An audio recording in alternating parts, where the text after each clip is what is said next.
And moving on to item number 9, Stormwater Management Program, supplemental appropriation, once again presented by our Public Works Director, Diana Langley. This is my last item tonight. That you know of. That I know of, yeah. To give a little bit of background on the National Pollution Discharge Elimination System permit, we were previously permitted under the 2003 through 2008 permit. The 2013 permit is effective from 2013 to 2018, and it's required to for anybody that discharges stormwater to waters of the U.S. The majority of the permit implementation requirements are required between 2013 and 2016. So the significant requirements from the permit, there's a lot of requirements. It's multiple pages of all the things that you have to do. So just to highlight the significant ones, an ordinance update to set the framework for the stormwater management program, construction runoff requirements to require additional best management practices during construction, post-construction requirements. This is additional installation of best management practices to prohibit runoff, non-stormwater runoff from properties post-construction, water quality monitoring, and then storm drain maintenance. So this is additional maintenance documentation reporting of everything that's done to the storm drain system. And these requirements are going to have a significant impact on the development and building community, and then also on city staff, the building department, inspectors, engineering, just the amount of paperwork that's going to be required to be reviewed as part of the building permit process, the inspection process, and then some of the things are required. The post-construction BMPs are required to be basically certified annually forever that they're in place. And so it's a major shift in the amount of effort that's been required for this permit previously.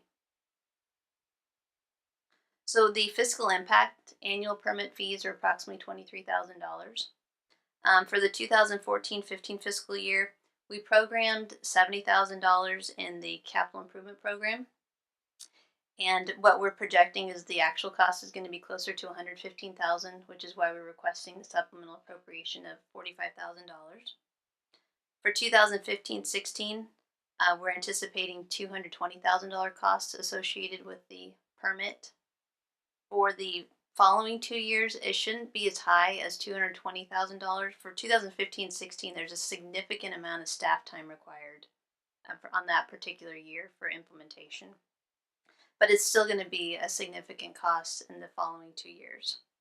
So as part of our consultant scope of work, Larry Walker and Associates, they are tasked with coming up with funding options to help the city capture some of the costs. We're not going to recover 100% of the cost, but at least what are our options to capture some of the costs associated with the permit.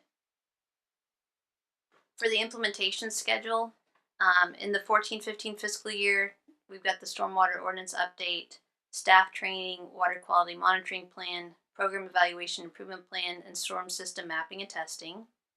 In the 15-16 fiscal year, construction site runoff control, inspections, post-construction requirements, low impact development, and then education and outreach.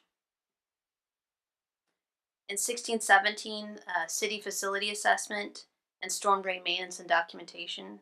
And then in 17-18, development of stormwater pollution prevention plans for city-owned facilities, sweeping inspection of facilities, program effectiveness evaluation, so how well is your program working, and then proposal to the state board based on program evaluation. So you evaluate your program and then determine if you need to recommend or modify the program.